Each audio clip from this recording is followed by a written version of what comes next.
Hail, and welcome to Heathen Hearth, the show where we explore recipes inspired by the historic and ethnographic imagination. I've been following a diet inspired by the past as well. It's called the Nordic Way diet.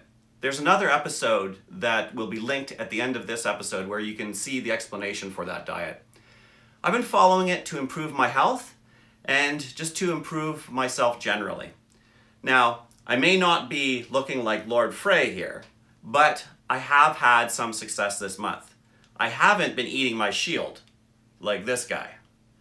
So, without further ado, let me get into my update. In the first month of my diet, I've been able to stay on the diet, following the Nordic Way rules, 19 of the 31 days. That's about 2/3 of the time. I'm really proud of that, actually. And for the other days, the other 1/3 of the days, I wasn't actually overeating. I just wasn't necessarily eating the Nordic Way foods. So I may have had wheat or white potatoes or something along those lines, or it could have been that my protein ratio wasn't very high. On the Nordic Way diet, you're aiming for a ratio of around 1 gram of protein for every 2 grams of carbohydrates that you eat.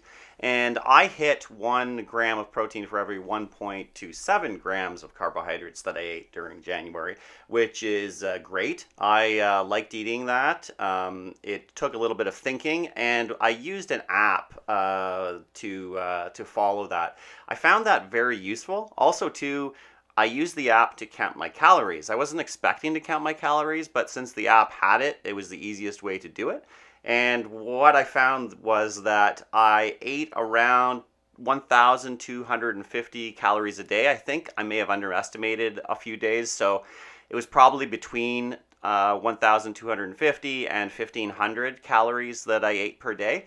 And I was generally in this ratio on most days. A few days I may have gone to 1-3, and on some days I was 1-1.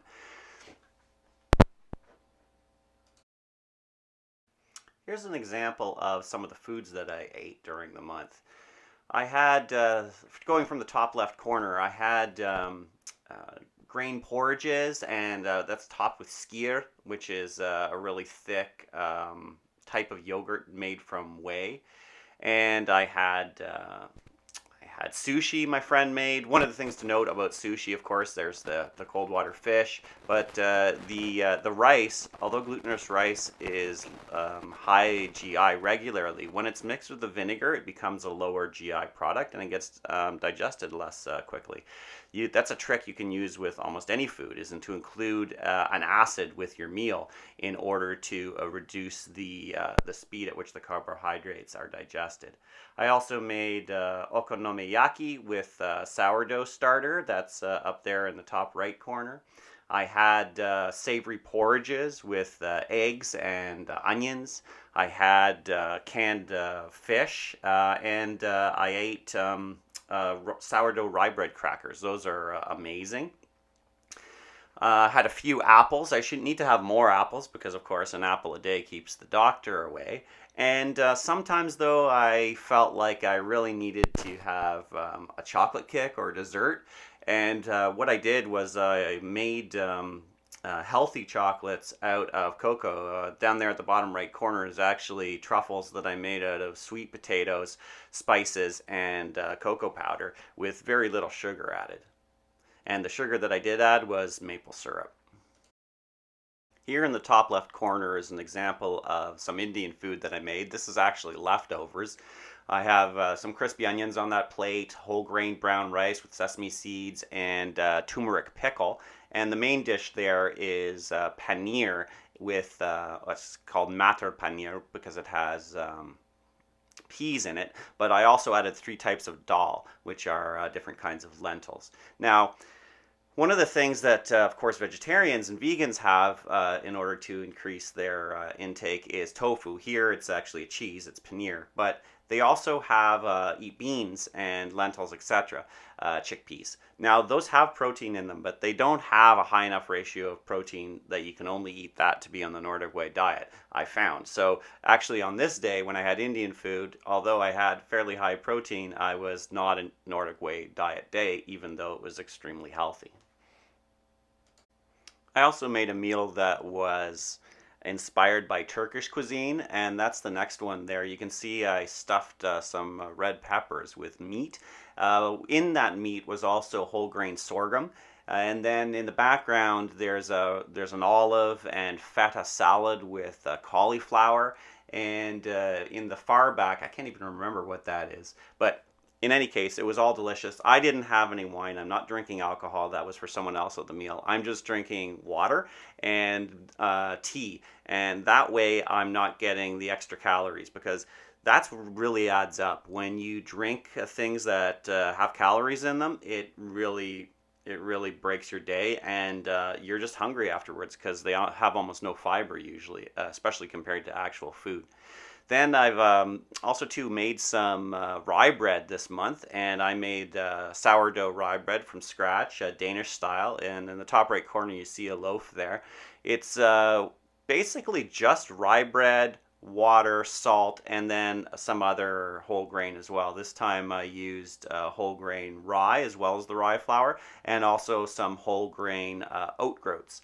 Now, it was really delicious. I make mine particularly sour. I let it ferment twice as long. That way it's a little bit more airy and it has a bite to the bread.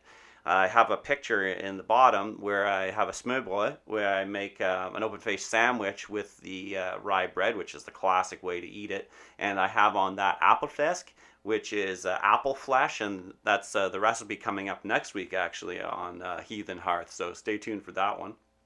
I made the next one there is a Spanish tortilla, which is a type of baked omelet with potato in it.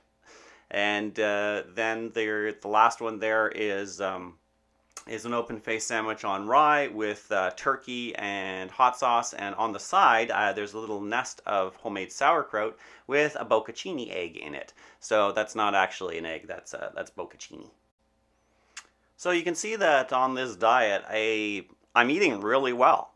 I'm eating delicious, creative food, and one of the things that I haven't been perhaps eating as much of is vegetables, or larger amounts of vegetables, because I've been finding it a little bit hard to have a lot of fruits and vegetables and still maintain the ratio of protein to carbohydrates that I want to have, since there are incidental vegetables in a lot of meat dishes, and you often serve things with sort of a carbohydrate side. But I have found that it's pretty easy to eat whole grains if you keep to it, and to try to avoid wheat. And I find it easy to avoid wheat because I love rye bread so much. And so it's not like I can't eat bread, and I love having rice and steamed grains, and all I have to do is just have the brown version of it, or just substitute another grain for rice. And it's a really interesting way to experience different flavors in the cuisines you're familiar with, just by changing that sort of background taste. But what you're probably most interested in knowing is not what I ate, but how much weight I lost. Well, I lost 17 pounds. Thank you. You're too kind. You're much too kind. Thank you so much. I'm really proud of myself too. 17 pounds represents about 7% of my total weight, and that's quite a lot in 1 month. I may not be able to keep that up in other months. Where I am now, though, it's at a lower body mass index, which is great, and I'm still in the overweight category, however, but other things have improved. My bone density hasn't changed really much this month. My muscle mass ratios increased, obviously, with the loss of fat, so I'm not, doesn't look like I'm losing muscle. And my blood pressure appears to be fairly similar, but maybe on average going down a little bit. A lot of my some of my symptoms may have improved as well. I've been tracking them, but it's harder to tell.